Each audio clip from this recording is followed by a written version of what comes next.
Hello, guys. Hi. Hi. Did you want to tell them what you were telling me before we started? What's the topic? Does your dog eat too fast that they throw up? What did you say?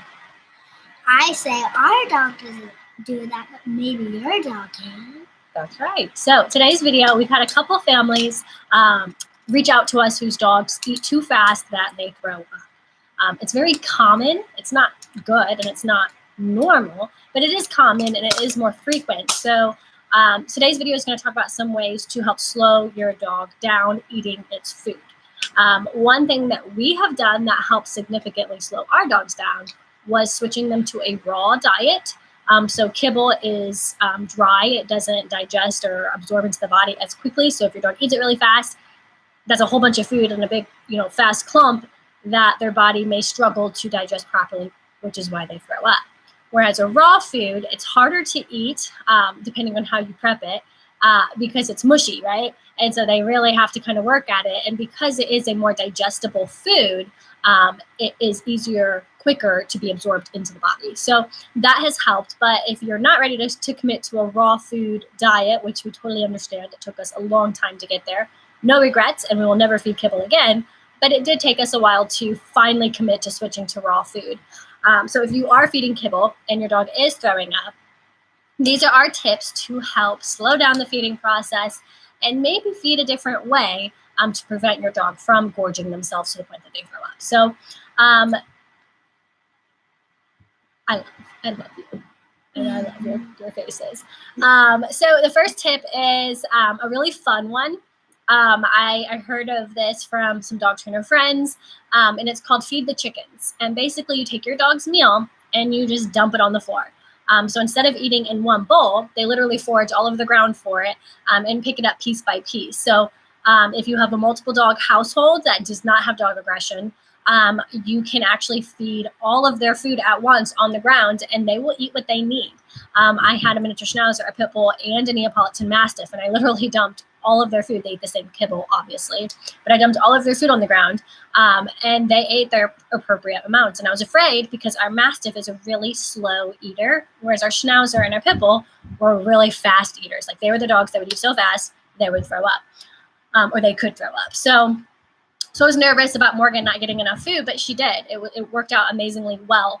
So that's one option. If you don't want to feed them all together, totally understand. You can feed mealtime separately. So one dog at a time. I recommend doing this inside. You can do it, like I said, in the kitchen. We did it in our garage. Obviously, make sure there's no oil or anything on the ground. But we would just dump it in there so they had that big open space to eat off the ground.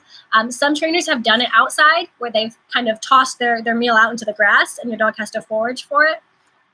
I hesitate to do that just because if your dogs have any interest in eating animal excrement, or animal waste, they may pick up an ailment because of that. So, we don't do that because I don't want to encourage dogs eating anything off the ground outside, just because some of our dogs have had sensitive stomachs and have had upset stomachs from eating, whether it's twigs or animal feces, outside. So we don't encourage that one. But Feed the Chickens is a really fun exercise. I personally enjoy it. I love watching dogs eat all of their kibble off the ground, just racing. It's like an Easter egg hunt for dogs, except they get to eat the eggs instead of put them in a basket. So they literally just run all over and sniff, and it's mentally and physically exhaustive for dogs. So they're moving, so it's giving them some physical exercise. Not that it's a lot, but it's still physical movement compared to eating in a stationary spot. And it's a mental exercise because now your dog has to find its food. Most of it is going to be pretty easy, right? Because it's there in the center. But once they start eating the majority of that food down, then there's random pieces kind of all over the floor, and so your dog will start have to use its nose to find those missing pieces that they haven't caught yet. So then it becomes like a hide and seek game, and they start sniffing all over, and they start to get really good at finding their kibble with their nose. So you'll see them start in the middle of the floor and immediately, start going this direction towards a kibble that they smell. So that's one really fun way to help your dog slow down and for you to enjoy it because it's personally entertaining. Another method of feeding your dog would be getting a new bowl. There's a lot of slow feed options for dogs, dog bowls that basically have ridges or little bulges in them that the dogs have to eat around them. Depending on the design of the bowl, some are easier and some are harder for dogs to eat out of. The easier ones mean your dog's going to eat faster. Still slower than if it was just a regular, open bowl, but still some might eat too fast. And then there are some that are very complicated and have all these different ridges, and so the dogs literally, have to get it at a much slower rate, working to get their food. Also, mentally, it does help mentally exhaust your dog, which we all want, right? A tired dog is a quiet dog. So that's one option. They also have toys. So slow feeder bowls or Kongs that you can actually put their meal in, and your dog has to work it like a puzzle to learn how to get their food out. So the bowl and the puzzle options, I will give you a heads up that if your dog's intelligent, most dogs are, they are going to quickly learn that puzzle. And so, well, I shouldn't say quickly, it could be in a matter of weeks, it could be a matter of months, but they're going to kind of figure it out and be quicker to get it. So rotating them is a really great idea. If you go from a bowl to the slow feeder Kong and you just keep rotating every, few months or whatever, it helps your dog stay mentally excited and mentally challenged at those two options. Another option would be to hand feed. And this is an option that does take a bit more time from you personally as the human, but it can be mentally enriching for both you and your dog. So one of the things that we recommend when we train a dog is if you can get away from using treats and just use your dog's kibble for training, that's the best option because it does a couple different things.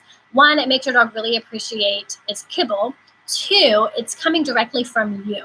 And so there's this bond that starts to form between feeder and receiver, that the dog has this new appreciation for you. And then three, oh man, I forgot my three. What was I going to say? It's from dogs growing up. And yes, you got it. So it helps dogs eat slower, and so they are less likely to throw up.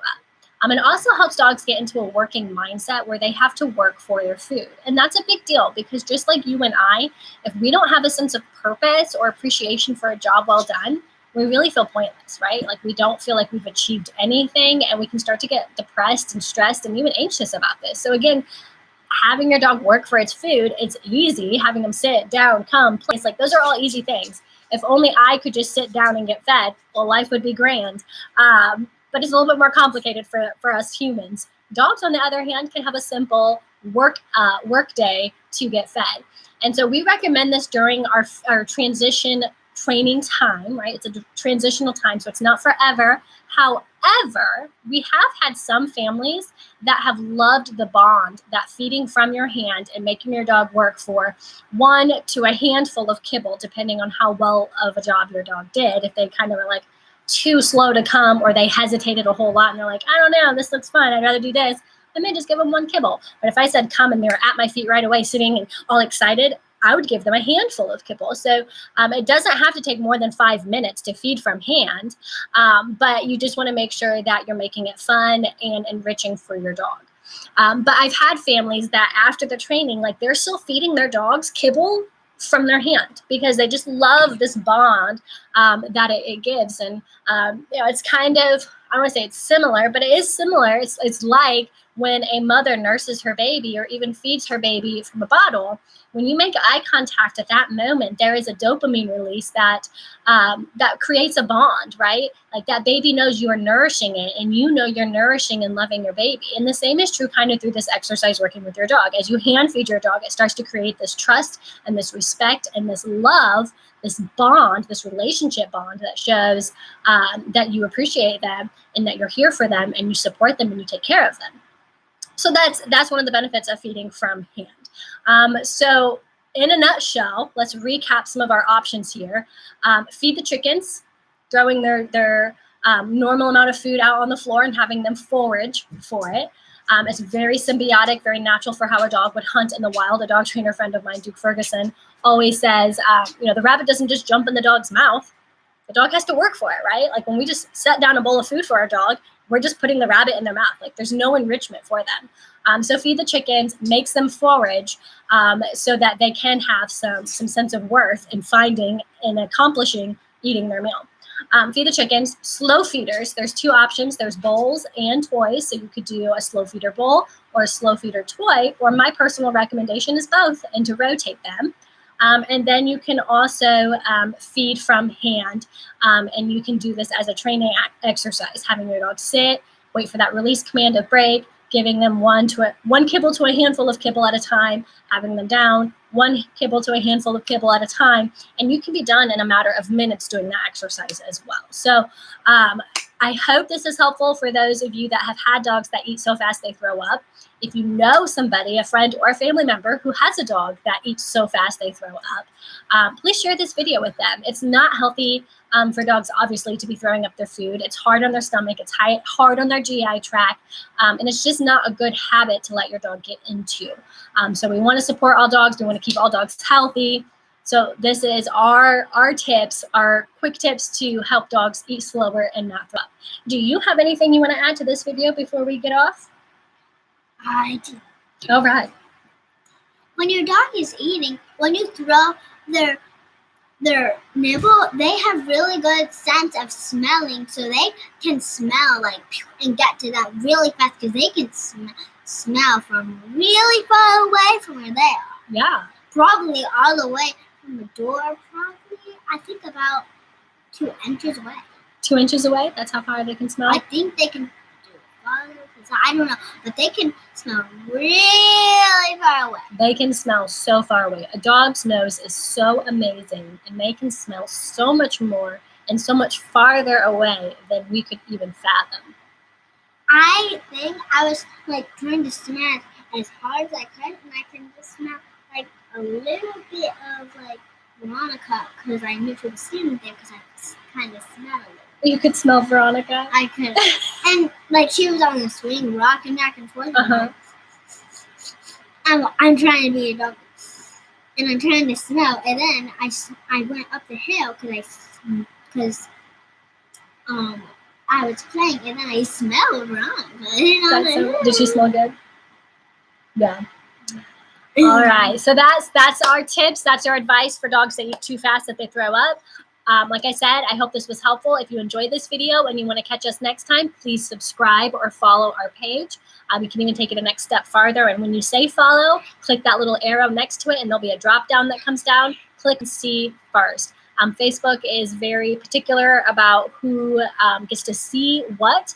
Unless you say, I want to see this first, you may not see it when we go live next time.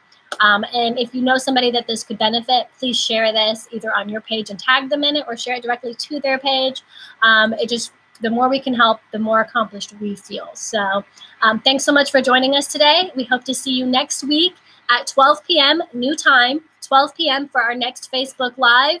See you then. Bye. See ya.